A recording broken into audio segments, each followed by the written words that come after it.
Oui, exactement. Ce n'est pas la première fois que l'armée israélienne demande l'évacuation de cette zone située au sud du fleuve Litani. Cela concerne notamment l'agglomération de Tyr et près de 200 000 personnes qui y sont.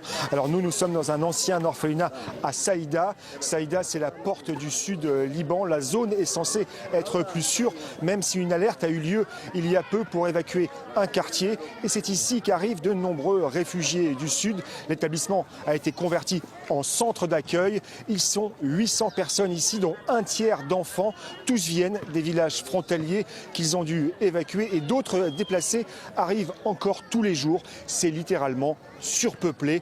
Vous le voyez peut-être derrière moi, l'orphelinat est plein et les derniers arrivants dorment dehors sur de simples matelas avec des couvertures. Mais les nuits, vous le savez, ici sont froides et des pluies sont annoncées. Alors, nous allons essayer de les faire rentrer pour les mettre à l'abri, nous a dit le directeur du centre. Cet homme que nous avions déjà rencontré il y a 1 an et demi lors de la dernière guerre entre Israël et le Liban. Cette fois-ci, me dit-il, c'est catastrophique. Une situation même dramatique. De l'aide parvient de quelques ONG, gouvernementales ou non, mais elle ne suffit pas. Nous avons besoin de tout, des médicaments, de l'eau, de la nourriture. Mais cette nourriture est rationnée seulement pour les familles de plus de 3 personnes. Un couple de personnes âgées s'est vu refuser à manger. Et pour l'instant, cela suffit tout juste.